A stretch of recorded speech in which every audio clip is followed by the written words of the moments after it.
लातूरमध्ये समाज कल्याण विभागाच्या शासकीय मुलांचं वसतिगृह आहे. ज्या वसतिगृहाची कॅपॅसिटी जी आहे ती 1000 मुलांची आहे आणि आपण पाहू शकतो अशा पद्धतीनं जे काही रेग्युलर मेस जी आहे ती या वसतिगृहाची सुरू असते आणि आपण जर पाहिलं तर गॅसचा तुटवडा कुठेतरी होतो आहे आणि त्यामुळं जे काही विद्यार्थ्यांना देण्यात येणारे दररोजचे जे आयटम्स आहेत त्यामध्ये म्हणजे कमी करण्यात आलेली आहे.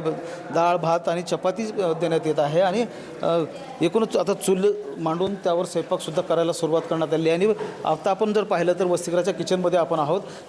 सिलेंडर जे आहेत ते संपत आलेले आहेत आणि तरी देखील जे स्वयंपाकाचं काम आहे ते सुरूच आहे. गॅस सिलेंडर संपत आलेला आहे आणि तो पाण्यात ठेवलेला आहे. म्हणजे त्या सिलेंडरमधला सगळ्यात जो गॅस आहे तो बाहेर यावा आणि चूल पेटती राहावी अशा प्रकारचा प्रयत्न जो आहे तो या किचनमध्ये केला जातो आहे. आणि आपण जर लक्षात घेतलं तर 1000 मुलांची संख्या जी आहे ती या वसतिगृहाची आणि त्यामुळे दररोज 4 ते 5 सिलेंडर जे आहेत ते या वसतिगृहाला लागत असतात. मात्र 2 दिवसांपासून तुटवडा जो आहे तो जाणवतो आहे. वसतिगृहाला पुरवठा केला जात नाही. या इथले स्वयंपाकी आपल्यासोबत आहे, त्यांच्याकडे जाऊन घेऊयात. मला सांगा काय परिस्थिती आहे, आता किती सिलेंडर दररोज मिळतात तुम्हाला आणि 2 दिवसांपासून काय परिस्थिती आहे? 2 दिवसापासून सर सध्याला गॅसच नव्हता. आम्ही आता कसं बसं थोडं असलेलं तर गरम पाणी वगैरे करून आम्ही वापरतो.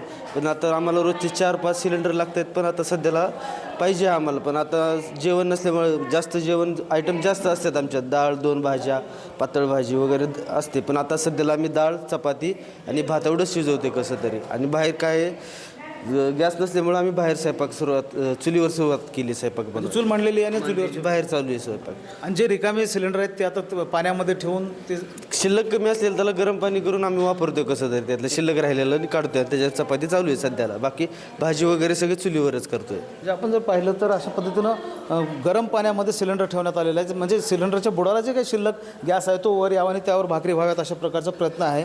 आणि एकूण म्हणजे या वसतिगृहामध्ये जे काही 2-4-5 सिलेंडर शिल्लक आहेत त्याच्यावर आता हा स्वयंपाक सुरू आहे. आणि वसतिगृहाच्या पाठीमागे, इमारतीच्या पाठीमागे आता चूल मांडण्यात आली आणि त्याच्यावर स्वयंपाक सुरू आहे. प्रशासनानं सांगितलेलं होतं की आरोग्य आणि शिक्षणाच्या संदर्भातल्या ज्या संस्था आहेत त्यांना प्राधान्यानं कमर्शियल गॅस जो आहे तो पोहोचवला जातो आहे. मात्र इथे उलट परिस्थिती दिसते आहे. आता या चुलीवरच या वसतिगृहातल्या मुलांसाठी स्वयंपाक केला जातो आहे.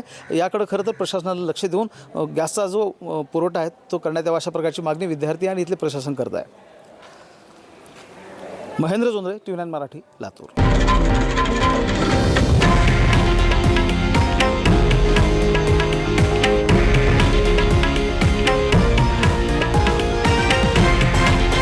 हे आहे देशातील नंबर 1 न्यूज नेटवर्क आणि आपण पाहत आहात TV9 मराठी, एकमेव.